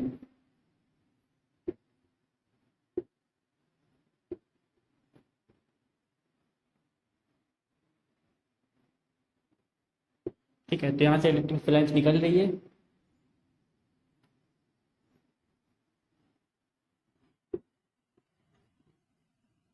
ठीक है। तो अब देखो अगर हमने एक छोटा सा एरिया कंसीडर किया, मैंने बोला ये एरिया है यहाँ पे और इतने बड़ा साइज का एरिया हम एक ले रहे हैं यहाँ, ठीक है, हमने 2 एरिया कंसिडर किया और चाहो तो एक एरिया यहाँ कंसिडर कर सकते हो। ठीक है, ये हमने 3 एरिया कंसिडर किया।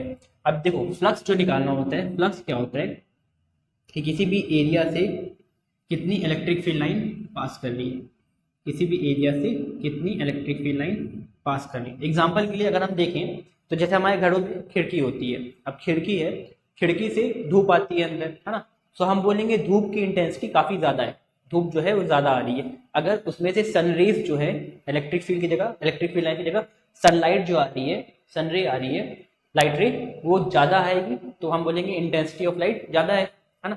अगर उसमें से लाइट कम आएगी तो हम बोलेंगे इंटेंसिटी कम है। इसी तरह अगर इलेक्ट्रिक फील्ड लाइन्स ज़्यादा आएगी किसी भी गिवन एरिया से तो हम बोलेंगे वहाँ पे फ्लक्स ज़्यादा है। और अगर उसमें से इलेक्ट्रिक फील्ड लाइन बहुत कम जा रही है, जैसे इतने ही एरिया से इलेक्ट्रिक फील्ड लाइन्स कम जा रही है ना, जैसे यहाँ पे 1 2 3 4 5 जा रही है, यहाँ पे 3 जा रही है, तो इलेक्ट्रिक फ्लक्स यहाँ पे ज़्यादा है, इलेक्ट्रिक फ्लक्स यहाँ पे कम है ना। सो मेन क्वेश्चन ये आता है किसी जरूरत क्या पड़ी अभी तक, मतलब जितना कॉन्सेप्ट में पढ़ा, electric field lines, Coulomb's law, Gauss law पढ़ने वाले हैं अभी आगे, है ना। उसके बाद फिर क्या बोलते हैं, हमने देखा इलेक्ट्रिक फील्ड इंटेंसिटी, तो क्या ये सब सफिशिएंट नहीं था कि हमने इलेक्ट्रिक फ्लक्स भी इंट्रोड्यूस कर दिया। तो देखो इसकी जरूरत इसलिए पड़ी कि जैसे कि हमने पहले 3 एरिया लिया था, अब देखो यहाँ पे एरिया, इस एरिया में इलेक्ट्रिक फील्ड लाइंस काफ़ी ज़्यादा है। अगर हम देखें तो 1 2 3 4 5 6 लगभग 6, क्या है फ्लक्स ज़्यादा है। यहाँ पे देखो सिर्फ और सिर्फ 2 इलेक्ट्रिक फील्ड लाइन्स, यहाँ पे फ्लक्स थोड़ा सा कम है और यहाँ पे सिर्फ और सिर्फ एक ही लाइन है, तो यहाँ फ्लक्स बहुत कम है। ठीक है, सो हम देखें, अगर इसका नाम देते हैं एरिया 1, एरिया 2, एरिया 3, तो इलेक्ट्रिक फ्लक्स जो है एरिया 1 का वो काफ़ी ज़्यादा है, इलेक्ट्रिक फ्लक्स जो है एरिया 2 का वो थोड़ा सा कम है, और इलेक्ट्रिक फ्लक्स जो एरिया 3 का है वो काफ़ी कम है। सो इसमें हम क्या कर सकते हैं, इसकी हेल्प से हम डिटरमाइन कर सकते हैं स्ट्रेंथ ऑफ इलेक्ट्रिक फील्ड। कैसे, देखो यहाँ पे इलेक्ट्रिक फील्ड लाइन्स ज़्यादा जा रही है इन द सेम एरिया से, गिवन एरिया से ज़्यादा इलेक्ट्रिक फील्ड लाइन जा रही है, यानी यहाँ पे फ्लक्स ज़्यादा है, यानी यहाँ पे इलेक्ट्रिक फील्ड ज़्यादा है। यहाँ पे कम लाइन जा रही है, यानी यहाँ पे इलेक्ट्रिक फील्ड की स्ट्रेंथ जो है वो कम है। इन सेम वे यहाँ पे देखो सबसे कम जा रही है इलेक्ट्रिक फील्ड लाइन्स, यानी यहाँ पे फ्लक्स कम है, यानी यहाँ पे इलेक्ट्रिक फील्ड बहुत ही कम है। सो इसका यूज़ करते हैं हम इलेक्ट्रिक फ्लक्स का ये चीज़ देखने के लिए कि वहाँ पे इलेक्ट्रिक फील्ड की स्ट्रेंथ क्या है। तो जहाँ पे फाई की वैल्यू ज़्यादा, वहाँ पे इलेक्ट्रिक फील्ड ज़्यादा। ठीक है, अब जैसे कि हम इलेक्ट्रिक फ्लक्स को समझ रहे थे, तो इलेक्ट्रिक फ्लक्स क्या होता है, कितनी ज़्यादा इलेक्ट्रिक फील्ड लाइन पास कर रही है उस एरिया वेक्टर से। एरिया वेक्टर मतलब एरिया तो स्केलर क्वांटिटी होता है, मगर हम यहाँ पे बात करें, जैसे हमारे पास ये एरिया है तो इस एरिया के डायरेक्शन को भी हम इन्वॉल्व करेंगे। जैसे ये एरिया है, इसकी डायरेक्शन यहाँ है और इलेक्ट्रिक फील्ड लाइन जा रही है यहाँ से। ठीक है, सो इसके बीच में कितना एंगल बन रहा है, 90 डिग्री, बिकॉज एरिया का जो फेस है, जो एरिया का फेस है ना, वही क्या बताता है, एरिया वेक्टर, है ना। यहाँ पे एरिया का फेस देखो, ऐसा एरिया, एरिया से रखा, इसका फेस इस तरफ है, इलेक्ट्रिक फील्ड लाइन फेस तरफ है, तो इनके बीच का एंगल कितना है, इनके बीच का एंगल कितना है, 0 डिग्री। ठीक है, तो यहाँ पे ये हेल्प करने में हमारी हेल्प करता है एरिया वेक्टर एंगल निकालने के लिए। ठीक है, तो हम बोल सकते हैं इलेक्ट्रिक फ्लक्स क्या है, it is defined as total number of electric field lines passing perpendicular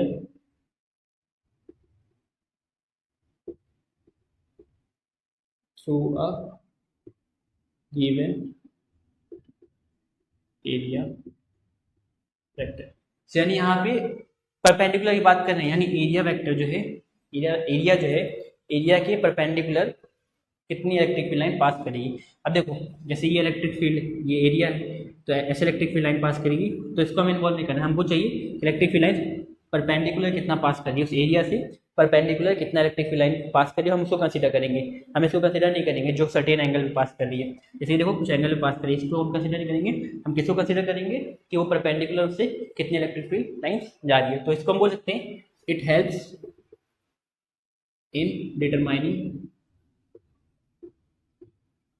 the strength of electric field. Electric field की स्ट्रेंथ कहीं पे भी निकालनी है तो हम पाई निकाल सकते हैं, यानी इलेक्ट्रिक फ्लक्स, जहां इलेक्ट्रिक फ्लक्स ज्यादा होगा वहां पे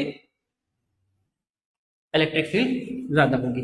तो अब देखो अगर हम बोलेंगे इलेक्ट्रिक फील्ड जो है फ्लक्स कब ज्यादा होगा, यानी जितनी ज्यादा इलेक्ट्रिक फील्ड लाइन पास करेगी किसी एरिया से उतना ज्यादा फ्लक्स होगा, है ना। हम ये बोले ना इलेक्ट्रिक फ्लक्स क्या होता है, कितनी लाइन पास कर रही है इस एरिया से। अब देखो एरिया सेम है, अगर फील्ड लाइन बढ़ जाएगी, फील्ड लाइन बढ़ जाएगी तो यहाँ से फाई बढ़ जाएगा, तो हम बोलते हैं फाई जो है ये डायरेक्टली प्रोपोर्शन होता है इलेक्ट्रिक फील्ड की, यानी जितनी ज़्यादा इलेक्ट्रिक फील्ड लाइन जाएगी उतना ही ज़्यादा फ्लक्स होगा, है ना। और दूसरा किस पे प्रोपोर्शन होता है, एरिया की। अगर मान लो यहीं पे हम इसका एरिया बढ़ा दें ऐसे, यहीं पे इसका एरिया में बढ़ा दिया ऐसे, अब देखो जो कुछ इलेक्ट्रिक फील्ड लाइन्स ऐसे भी है, तो देखो अब इलेक्ट्रिक फील्ड लाइन्स पहले यहाँ से जा रही थी 1 2 3 4 5 6 7, अब जा रही है 1 2 3 4 5 6 7 8 9 10 11, अब 11 इलेक्ट्रिक फील्ड लाइन जा रही है। तो जैसे जैसे एरिया बढ़ता है वैसे वैसे इलेक्ट्रिक फील्ड लाइन्स उसके अंदर से और ज़्यादा जाती है, तो हम बोल सकते हैं फाई जो है डायरेक्टली प्रोपोर्शनल है एरिया के भी, है ना। एरिया बढ़ेगा इलेक्ट्रिक फील्ड लाइन्स ज़्यादा जाएगी यानी फ्लक्स बढ़ेगा।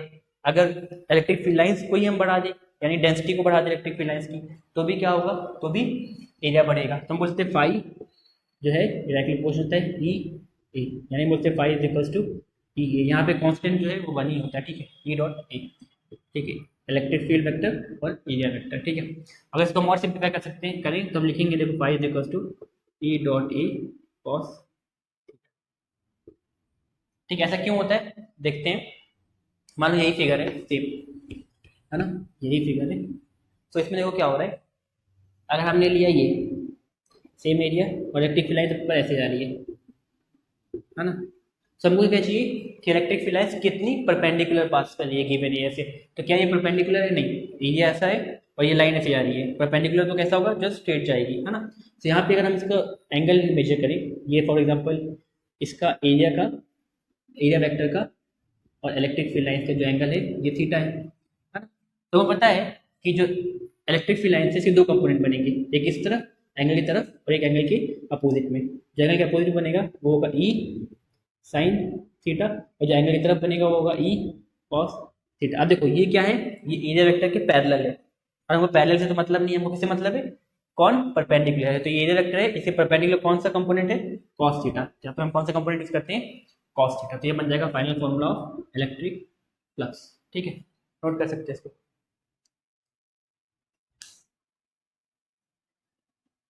तो अब इसके बाद आता है गॉस लॉ।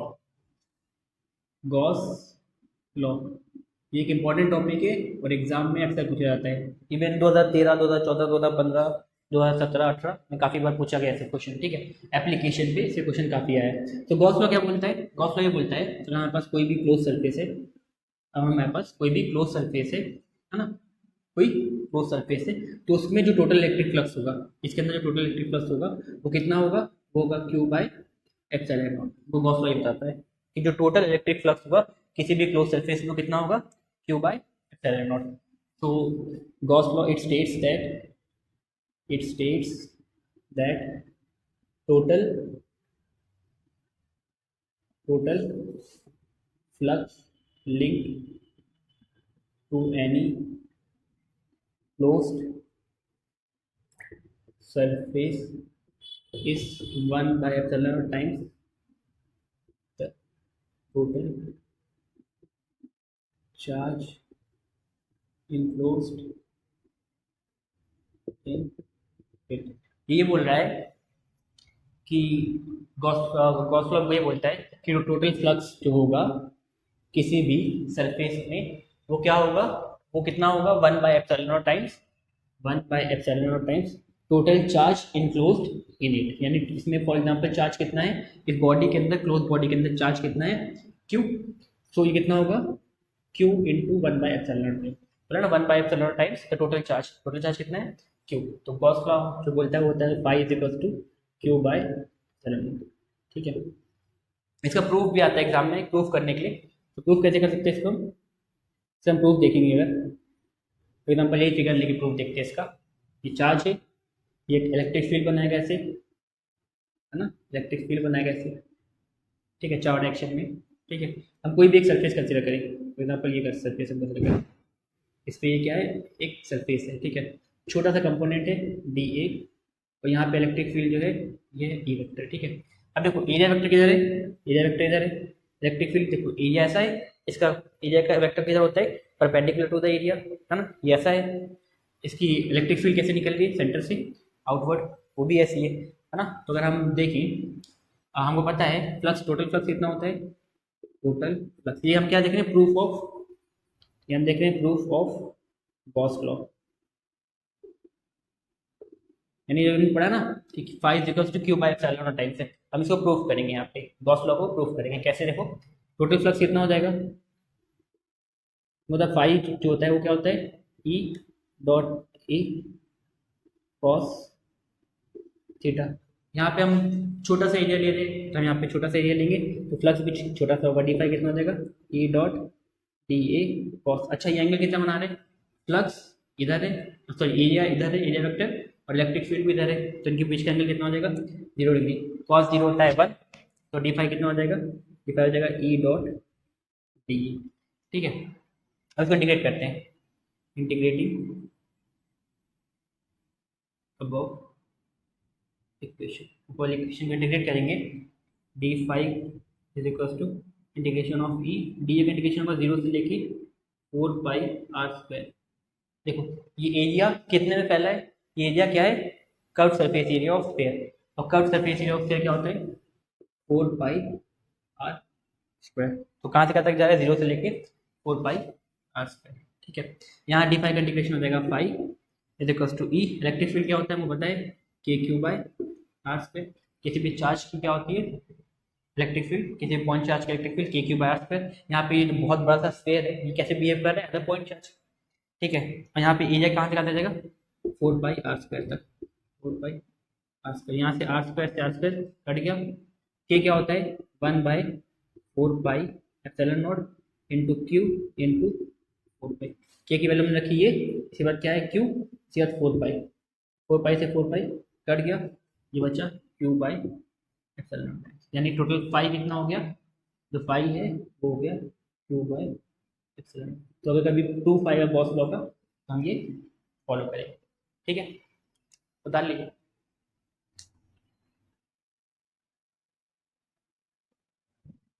अब इसके बाद हम लोग देखेंगे derivation of Coulomb's law using Gauss law, यानी गॉस लॉ की हेल्प से हम कूलम्स लॉ को ड्राइव करेंगे। वही same surface, electric field E, छोटा सा एरिया डी ए, इसका वेक्टर डी ए इधर है। ठीक है, छोटा सा एरिया है। अब देखो क्या बोलता है गॉस लॉ, गॉस लॉ बोलता है टोटल फ्लक्स जो होता है वो होता है क्यू बाय एप्सिलॉन नॉट। यहाँ से फाई क्या होता है, फाई होता है E dot D A equals to Q by epsilon naught, है ना, क्यू बाय एप्सिलॉन नॉट। यहाँ पे देखो क्योंकि ये क्या है, फ्लक्स जो है हमने पढ़ा है, फ्लक्स क्या होता है ई इंटू ए कॉस थीटा, कॉस थीटा भी चाहिए तो ऐड कर सकते हैं कॉस थीटा, या इसको ई ए कर लेते हैं, ई ए कॉस थीटा, ये हो जाएगा क्यू बाय एप्सिलॉन। यहाँ पे देखो एंगल एरिया वेक्टर और इलेक्ट्रिक फील्ड के बीच में एंगल 0, तो कॉस 0 कितना होता है 1, जगह E A cos 0 is equals to Q by epsilon not. Cos 0 1 हो जाएगा, तो ई, अब ये एरिया देखो छोटा सा एरिया है, इसको डिग्रेड करेंगे तो बड़ा सा एरिया बन जाएगा। और कर्व सरफेस एरिया क्या होता है स्फीयर का, 4 पाई आर स्क्वायर जाएगा क्यू बाय एप्सिलॉन नॉट। हमको निकालना है इलेक्ट्रिक फील्ड, ये इनटू में होता जाएगा तो डिवाइड में, इलेक्ट्रिक फील्ड कितना हो जाएगा Q by 4 pi R square into epsilon naught. अरे 4 पाई एप्सिलॉन नॉट क्या होता है के क्या होता है 1/4 पाई एप्सिलॉन नॉट। यहाँ पे रख सकते हैं E is equals to K Q by, यहाँ देखो R square, 4 pi epsilon naught क्या बन गया के, तो 4 पाई एप्सिलॉन नॉट की जगह हमने क्या रख दिया के, यहाँ पे क्यू पहले से था और आर स्क्वायर। ठीक है, इलेक्ट्रिक फील्ड आ गई। हमें पता है force due to electric field, electric field की वजह से फोर्स कितनी लगती है, ई का फॉर्मूला होता है एफ बाई क्यू, यहाँ से आ जाएगा F is equals to E into Q.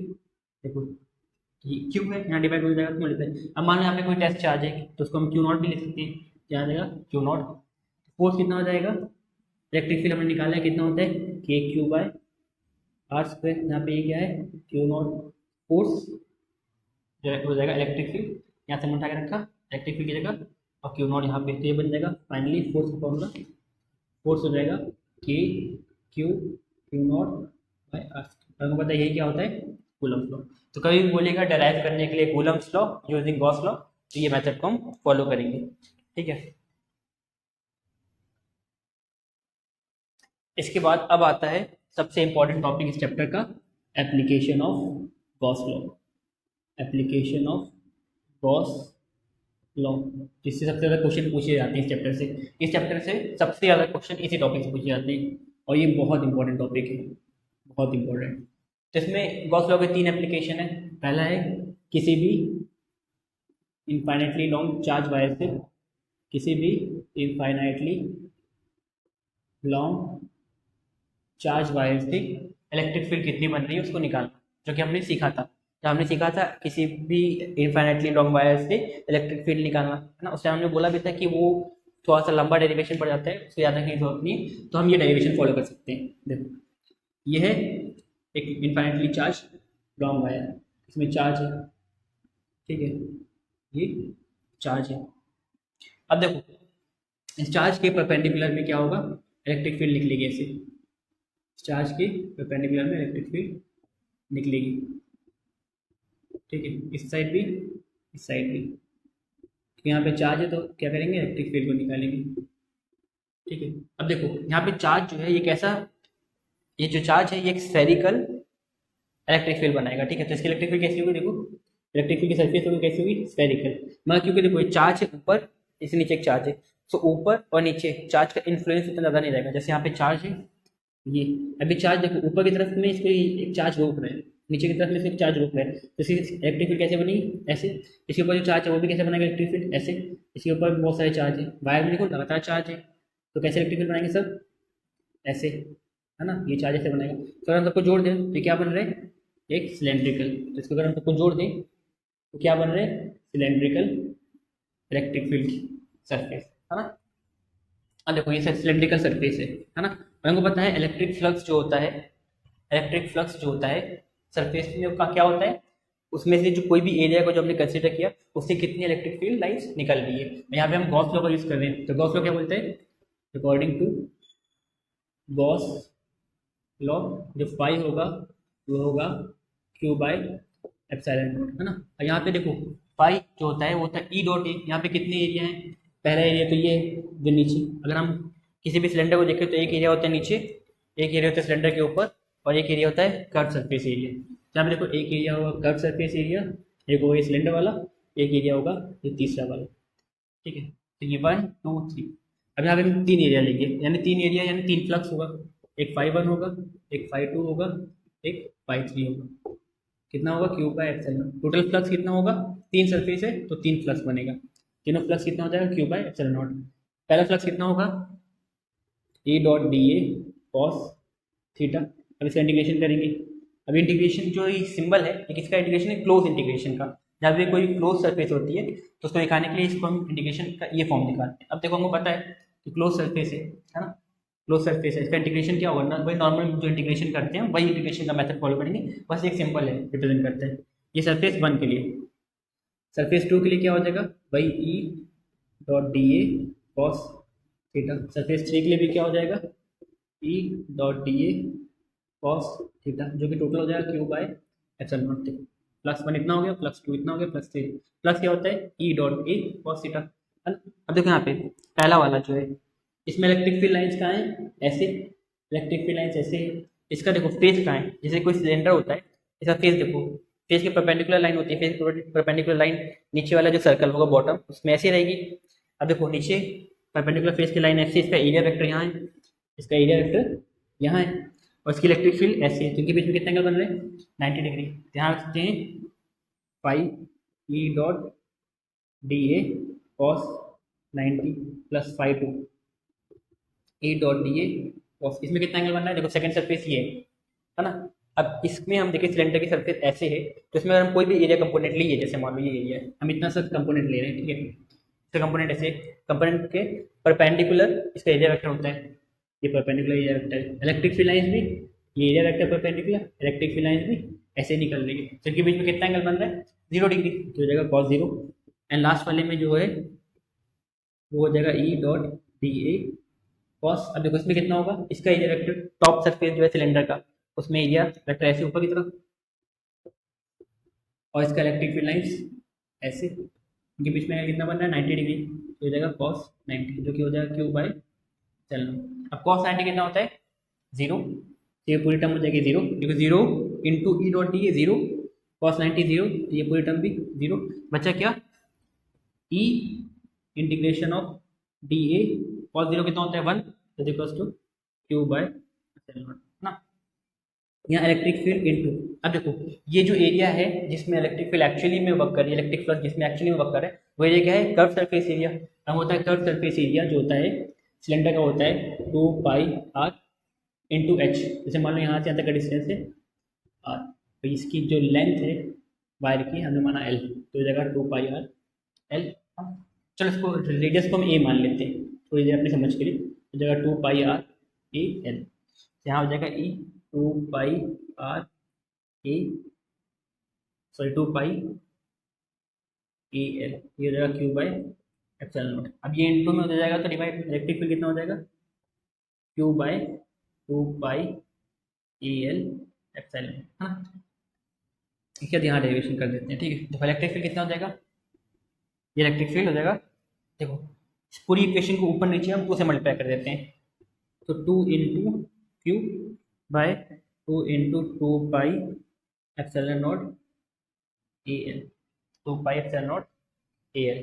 ठीक है, यहाँ पे 2 इंटू 2 हो जाएगा 4 पाई, 2 इंटू 2 हो जाएगा 4 पाई, मतलब 4 पाई एप्सिलॉन नॉट क्या होता है, 4 पाई एप्सिलॉन नॉट होता है कि क्या होता है 1 बाय 4 पाई। यहाँ पे हम ये 1 बाय 4 पाई एप्सिलॉन नॉट को लिख सकते हैं कि, तो इलेक्ट्रिक फील्ड हो जाएगा 2, अब देखो क्यू बाय एल क्या होता है लीनियर चार्ज डेंसिटी, हो जाएगा 2 लैम्डा बाय यहाँ पे क्या बच्चे नीचे ए, हो जाएगा electric field of a infinitely long wire. और हमको याद होगा तो हमने डेरिवेशन किया तो उसमें इलेक्ट्रिक फील्ड कितना आता, ई इज इक्वल्स टू के lambda by A sine theta 1 या sine alpha plus sign beta, ये आता। यहाँ पे देखो अच्छा के भी तो है 2, ये 1 बाय 4 पाई एप्सिलॉन नॉट के बन गया 2 के लैम्डा, है ना। देखो यहाँ पे क्या है के लैम्डा बाई, होता है अगर कोई भी वायर बहुत लंबी है, जैसे मान लो कोई भी वायर बहुत लंबी है, तो इससे अगर हम एंगल लेंगे, कोई भी वायर बहुत लंबी, तो इससे एंगल देखो इन्फाइनाइटली एंगल कैसे जाएगा, ऐसे लगभग लगभग ये वायर कहाँ जाके मिलेगा इन्फाइनाइट पे। कोई भी लाइन हमने पढ़ा था, कोई भी लाइन इन्फाइनाइट से आती है तो कैसे आती है एज अ पैरेलल, तो ये कैसे आएगी पैरेलल, तो एंगल कैसा होगा 90 डिग्री, तो साइन 90 प्लस साइन 90 कितना हो जाएगा, साइन 90 होता है 1, 1 प्लस 1 2, तो इलेक्ट्रिक फील्ड कितना हो जाएगा 2 के लैम्डा बाई ए। देखो दोनों फॉर्मूला सेम है, सो वो लंबा सा फॉर्मूला करने से अच्छा है कि इलेक्ट्रिक फील्ड का गॉस लॉ का हम ये फॉर्मूला लगा सकते हैं। बहुत सिंपल है, गॉस लॉ में क्या है, एक इलेक्ट्रिक फील्ड लाइन से उसका सरफेस कैसा होता है सिलेंड्रिकल होता है ना, तो फाई क्या होता है Q by epsilon not times Gauss law के हिसाब से। यहाँ पे 3 एरिया है, तो एक कंपोनेंट है, एक ऊपर वाला, एक कर्व सरफेस एरिया, एक नीचे वाला, तो तीनों फ्लक्स हो जाएंगे, है ना। अब तीनों फ्लक्स का फॉर्मूला लग जाए ई dot D A cos theta. अब जो ये वाला कंपोनेंट ऊपर वाला, इसका एरिया वेक्टर ऊपर की तरफ है और इसका इलेक्ट्रिक फील्ड ऐसे एंगल 90 डिग्री, जो नीचे वाला है इसका एरिया वेक्टर नीचे है और इसका इलेक्ट्रिक फील्ड ऐसे, तो एंगल 90, तो ये 90 वाला तो 0 हो जाएंगे, बचेगा सिर्फ ये, इसमें एरिया वेक्टर इधर, इलेक्ट्रिक फील्ड ऐसे, एंगल 0। ठीक है, यहाँ से लिखते हैं ई dot D A Q by epsilon not times, इसका सरफेस एरिया का एरिया कितना होता है 2 pi R L, sorry 2 pi R H, 2 pi R H. यहाँ रेडियस को हमने माना है ए और एच को माना है एल, तो हमने रेडियस की जगह रख दिया ए, लेंथ की जगह रख दिया एच, हाइट की जगह रख दिया एल। अब ये इंटू में हो जाएगा डिवाइड में, यहाँ से हमने पूरी इक्वेशन को 2 से ऊपर नीचे मल्टीप्लाई किया ताकि ये 4 पाई बन जाए, क्यों पता है के क्या होता है 1 बाय 4 पाई एप्सिलॉन नॉट, यहाँ से 4 पाई 1 बाय 4 पाई एप्सिलॉन नॉट के बन गया, क्यू बाय एल लैम्डा बन गया, 2 वैसे ही है, नीचे ए बचा वैसे ही, जो कि देखो मैच कर रहा है इस इक्वेशन से। तो लंबा सा फॉर्मूला अप्लाई करने से अच्छा है ये छोटा सा फॉर्मूला अप्लाई करके हम सेम चीज़ निकाल सकते हैं। तो ये बहुत इंपॉर्टेंट टॉपिक है, एग्जाम में पूछा भी जाता है। क्वेश्चन इसका आता है state Gauss law, Gauss law क्या होता है बताओ। एमसीए क्वेश्चन कंटिन्यू करते हुए बोल देता है कि ड्राइव एन इक्वेशन, ये इक्वेशन निकालना है for infinitely long charge wire. ठीक है, तो इंपॉर्टेंट टॉपिक है, नोट कर सकते हैं। इसके बाद जो अगला डेरिवेशन है गॉस लॉ का यानी एप्लीकेशन है, उसमें आता है electric field intensity due to a charge sheet. एक चार्ज शीट से कितनी इलेक्ट्रिक फील्ड बन रही है वो निकालना है। तो चार्ज शीट की बार ऐसे ही, ये चार्ज शीट है, इससे इलेक्ट्रिक फील्ड लाइन पास कर रही है।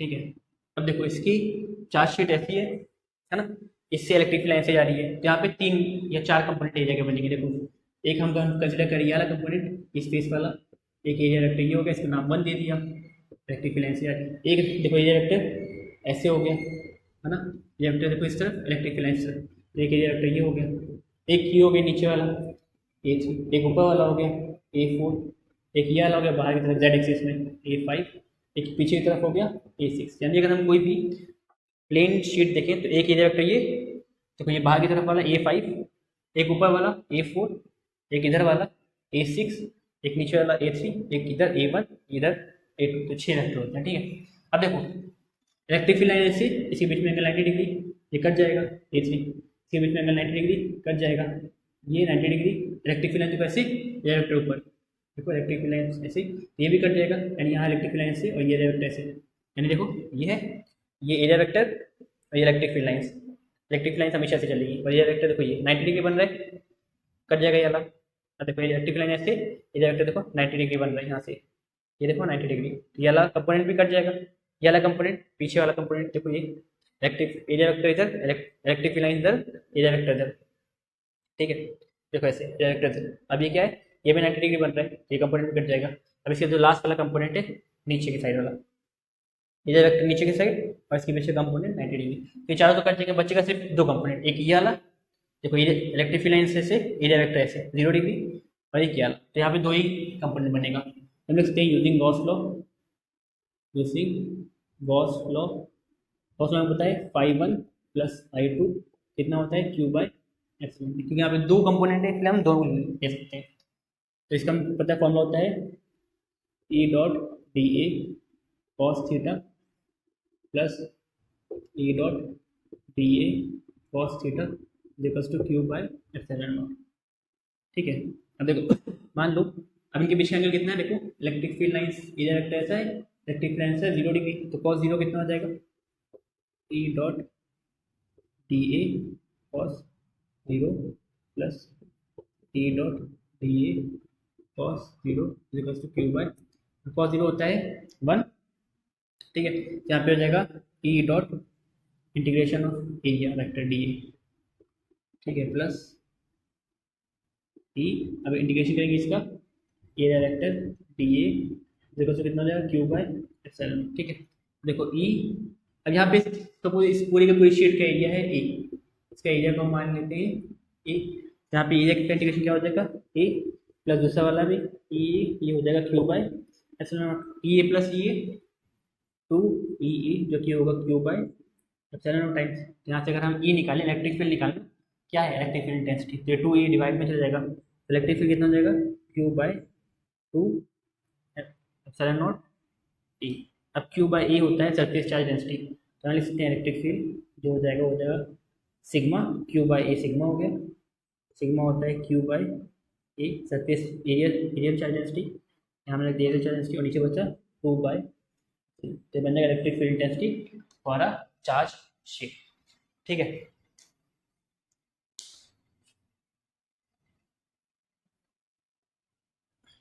और अब ये लास्ट टॉपिक है इस चैप्टर का एप्लीकेशन, तो गॉस लॉ का तीसरा पार्ट, इलेक्ट्रिक फील्ड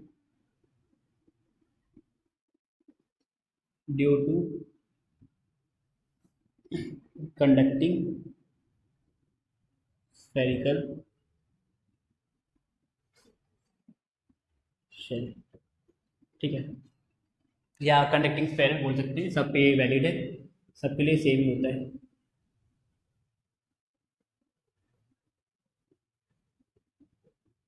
स्फेयर, ठीक है, सो हमारे पास एक कंडक्टिंग मेटेलिक स्फेयर है, तो इस पर हमको इलेक्ट्रिक फील्ड निकालनी है 3 जगह पे। पहला तो इनसाइड पे, इस मेटल के इनसाइड में कितनी इलेक्ट्रिक फील्ड होगी, इस मेटल के सरफेस पे कितनी इलेक्ट्रिक फील्ड होगी, और उस मेटल से बाहर किसी भी पॉइंट पे इलेक्ट्रिक फील्ड कितनी होगी। जैसे हम पहले निकालेंगे पॉइंट ए पे, देन हम निकालेंगे पॉइंट बी पे, देन निकालेंगे पॉइंट सी पे। ए पॉइंट जो है इस मेटल की सरफेस के अंदर लाई कर रहा है, बी पॉइंट उस सरफेस पे लाई कर रहा है, और सी पॉइंट का है ये हमारा आउटसाइड द मेटेलिक स्फीयर। ठीक है, अब देखो एक चीज याद रखना है, नोट है, ध्यान देना है, आगे अगले चैप्टर में हम लोग इसको पढ़ेंगे भी अच्छे से डिटेल में, कि कोई भी कंडक्टर होता है, चाहे वो स्फेरिकल हो चाहे वो हॉलो हो। ठीक है, कंडक्टर की बात कर रहे हैं, चाहे वो स्फेरिकल हो यानी कठोर हो, चाहे हॉलो अंदर से खाली हो, है ना। उसमें अगर हम बात करें चार्ज की, तो चार्ज इन अ हॉलो और solid conducting sphere resides on the surface of the sphere। यानी कोई भी कंडक्टर है चाहे जिस शेप का हो उसे मतलब नहीं है, अगर हम चार्ज उसके यहाँ डालेंगे तो चार्ज अपने आप कहाँ आ जाएगा, सरफेस पे। अगर हमने कोई भी सरफेस है, उसका शेप जरूरी नहीं कि ऐसे ही हो, उसका शेप किसी भी तरह का हो सकता है। फॉर एग्जाम्पल यही है, इसमें अगर हम कहीं भी चार्ज डालेंगे तो चार्ज कहाँ जाएगा, अपने आप ही चल के। अगर हमने यहाँ चार्ज डाला, ये चार्ज अपने आप ही कहाँ आ जाएगा, सरफेस पे। यहाँ चार्ज डालेंगे, यहाँ आ जाएगा, यानी चार्ज जो है वो कहाँ आ जाएगा, सरफेस पे। तो अगर हम बोले नेट चार्ज कितना होगा अंदर, वो होगा 0। ठीक है, ये एक पॉइंट है जो ध्यान रखना है, अगले चैप्टर में इसको हम और अच्छे से पढ़ेंगे, बट अभी फिलहाल के लिए इतना ध्यान देना है। तो पहला हम निकाल रहे हैं inside the sphere. So electric field कितनी होगी इनसाइड द स्फीयर, यानी एट पॉइंट ए पॉइंट पे कितनी इलेक्ट्रिक फील्ड होगी इनसाइड द स्फीयर। अब देखो, using Gauss law, Gauss law क्या बोलता है, गॉस लॉ ये बोलता है कि जो इलेक्ट्रिक फ्लक्स होता है फाई, ये होता है Q by epsilon naught. Phi क्या होता है, E dot D A cos theta. यहाँ पे हमने एक छोटा सा एलिमेंट कंसिडर किया है एरिया का डी ए। ठीक है, ये होगा ई dot D A cos theta होगा क्यू बाय एप्सिलॉन नॉट। ठीक है, अब देखो E dot D A cos theta कितना होगा, चार्ज यहाँ पे सेंटर में कितना लाई कर रहे हैं, हमने अभी थोड़ी देर पहले पढ़ा है कि जो भी चार्ज हम डालेंगे सेंटर पे या कहीं पे भी, वो कहाँ चला जाएगा, ऑटोमेटिकली बाहर। तो अंदर कितना चार्ज बचेगा, 0। यहाँ पे चार्ज कितना हो जाएगा, 0 bye epsilon not. 0 bye epsilon not कितना हो जाएगा, 0, यानी इलेक्ट्रिक फील्ड कितनी हो जाएगी, 0। तो किसी भी कंडक्टिंग स्फीयर के अंदर, अगर हम अंदर बात कर रहे हैं, अंदर उसकी इलेक्ट्रिक फील्ड कितनी होगी, वो होगी 0। अब हम बात कर रहे हैं ऑन द सरफेस, सरफेस पे कितनी इलेक्ट्रिक फील्ड होगी, सरफेस पे कौन सा पॉइंट है, बी, एट पॉइंट बी कितनी होगी। तो देखो ई डॉट डी ए, अगर हम गॉस लॉ यूज करें, यूजिंग गॉस लॉ, फाई कितना होगा, Q by epsilon naught. Phi कितना होता है, E dot D A cos theta होगा क्यू बाय एप्सिलॉन। अब देखो यहाँ पे अगर हम देखें, यहाँ पे ये सरफेस है, सरफेस पे इलेक्ट्रिक फील्ड ऐसे आएगी और इसका एरिया वेक्टर है इस साइड में डी है ना, तो इनके बीच का एंगल कितना है, 0। सो कॉस 0 इज 1, तो ये जगह E dot D A is equal to Q by epsilon naught. यहाँ से एरिया कितना है स्फीयर का, कर्व सरफेस एरिया कितना होता है, जो होता है 4 पाई आर स्क्वायर, जो कि हो जाएगा क्यू बाय एप्सिलॉन नॉट। अब ये इंटू में हो जाएगा तो डिवाइड में, तो ये इंटू में हो जाएगा तो डिवाइड में। यहाँ से ई कितना हो जाएगा, Q by 4 pi R square into epsilon. अब 4 पाई एप्सिलॉन होता है के कितना होता है, 1 बाय 4 पाई एप्सिलॉन। ठीक है, इलेक्ट्रिक फील्ड कितना हो जाएगा, ये हो गया के, 4 पाई एप्सिलॉन मिल के बन गया के, यहाँ पे क्यू ऊपर है नीचे आर स्क्वायर। इलेक्ट्रिक फील्ड कितना होता है किसी भी स्फीयर के सरफेस पे, के क्यू बाय आर स्क्वायर। और हम अगर आपको याद होगा तो हमने पढ़ा था कि जो इलेक्ट्रिक फील्ड है के क्यू बाय आर स्क्वायर, ये किसका भी होता है, ये पॉइंट चार्ज जो है ये भी के क्यू बाय आर स्क्वायर जितनी ही मैग्नीट्यूड की इलेक्ट्रिक फील्ड क्रिएट करता है। तो यहाँ से क्या सीखने मिला, यहाँ से ये सीखने मिला कि जो एक स्फीयर है, a charged sphere behaves just like the point charge. एक पॉइंट चार्ज की तरह ही भी चार्ज स्फीयर भी बिहेव करता है। पॉइंट चार्ज की इलेक्ट्रिक फील्ड कितनी होती है, के क्यू बाय आर स्क्वायर। यहाँ पे चार्ज स्फीयर की भी कितनी इलेक्ट्रिक फील्ड है, के क्यू बाय आर स्क्वायर। ठीक है, तो ये अब हम लोग देखेंगे थर्ड वाला, इसी के आगे हम लोग कंटिन्यू करते हैं। थर्ड वाला कहाँ पे, at point C outside the sphere. अगर हम देखें थर्ड वाला, at point C that is outside the sphere. Outside the sphere कितनी, वो भी इतनी आती है सेम, उसमें भी ऐसा ही कुछ है। देखो हमने माना ये आउटसाइड द स्फीयर ऐसे कुछ सरफेस बन रहा है।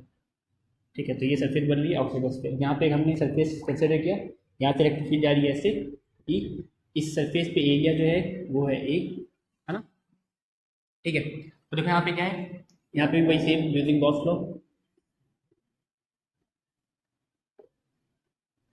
फ्लक्स जो होता है वो क्या होता है, Q by epsilon not, flux क्या होगा, अगेन वही चीज़, E dot D A cos theta is equals to Q by epsilon not cos theta. यहाँ पे एंगल कितना बन रहा है, एरिया वेक्टर इधर और इलेक्ट्रिक फील्ड भी इधर, एंगल जीरो, तो कॉस जीरो इज वन, तो E dot D A is equals to Q by epsilon. अब देखो यहाँ पे एरिया है ना, और ये एरिया कैसे बिहेव कर रहे हैं, एक स्फीयर की तरह, है ना।